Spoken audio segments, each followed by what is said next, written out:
Magandang araw po, Gemini. Kumusta po kayo? Medyo matagal na po tayo hindi nakakapag-reading. So, susubukan po nating dalas-dalasan po ulit. Ito po ang inyong reading para sa April. Tandaan lang po natin, kunin lang po natin ang bahagi ng mensahe na nakaka-resonate tayo. At yung pong nakakatulong sa atin. Pag parang hindi po para sa inyo, pwede nyo naman pong iwan yung mensahe. Okay, Gemini, Ace of Swords. Basahin muna natin general April reading nyo, no? Death. King of Pentacles. Eight of Pentacles. Tapos, kukuha din po tayo for career. Two of Pentacles. At love, strength. Okay. So, Gemini, current situation ninyo, ito po, no? Ace of Swords, mukhang meron kayong bagong sinisimulan. Mukhang may kaliwanagan, no, ng inyong isip. Baka meron ding kaliwanagan pagdating sa kung anumang sitwasyon yung meron kayo. Sinasabi din po ng Ace of Swords, parang ipaglaban nyo yung kaliwanagan. So, kung merong bagay na malabo, kayo na yung maghanap ng paraan para maging maliwanag yan, no? Gemini. Ano po ang challenge? Mukhang merong matatapos for April para sa inyo. Yun po yung ibig sabihin ng Death card.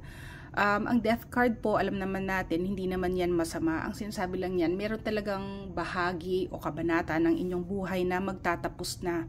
So, meron ng panahon para magsimula ng something new, and baka yan din yung tinutukoy nitong Ace of Swords, no? Kasi talagang yan yung challenge ninyo. Baka yung iba sa inyo attached pa dito sa kung ano man tong iiwan ninyo.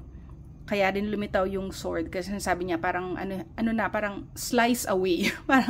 parang kayo na mismo yung mag-cut ng kung ano mang nagtatali sa inyo dito.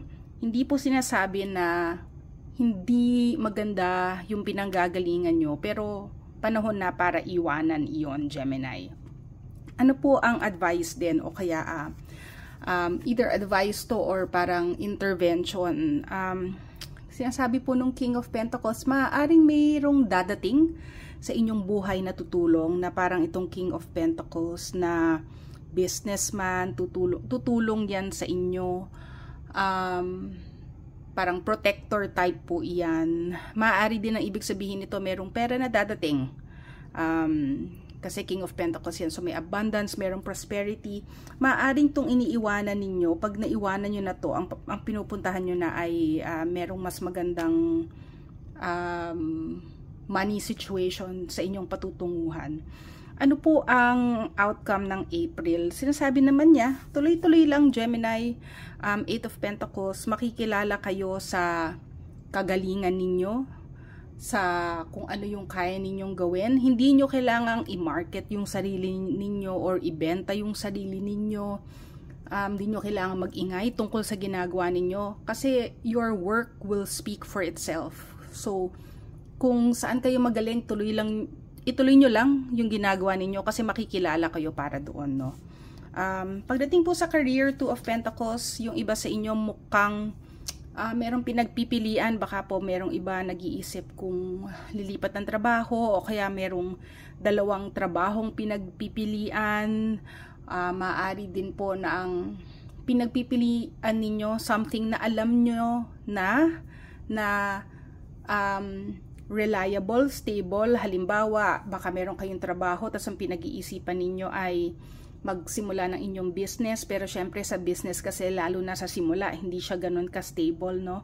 O kaya yung iba po, maaring may iniisip na okay naman ako kung nasaan ako ngayon, pero gusto ko bang mag-abroad? Gusto ko bang umuwi kung nasa abroad kayo ngayon? Kasi may dagat din dito, no? May mga barko.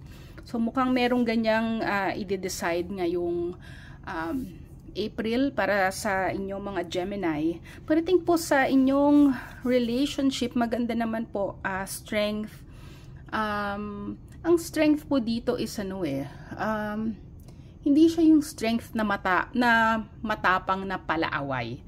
ano to inner strength, quiet strength. So mukhang stable naman po ang inyong relationship. Kung meron pong pagdududa kayo ngayon na nararamdaman, wag po kayong mag-alala kasi stable na stable po yung inyong relationship. Kung yung iba po sa inyo ay parang merong pinapasok na relationship or natatakot kayong pasukin ng isang relationship, ang sinasabi po ng strength card ay draw on your inner strength. Nasa sa inyo yan kung mapapagana nyo itong relationship na hinahabol nyo, Gemini. Okay. Kuha po tayo ng isang emotion card para sa inyo, Gemini. Maaaring dala-dala nyo na ito. Maaari rin na darating ito para sa inyo this April.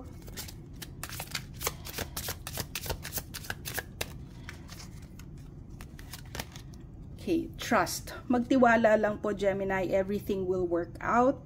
Magtiwala din po sa inyong sarili, sa Diyos, sa universe. Walang kailangan na alalahanin kasi everything will work out for you. Sana po nakatulong hanggang sa susunod. Salamat!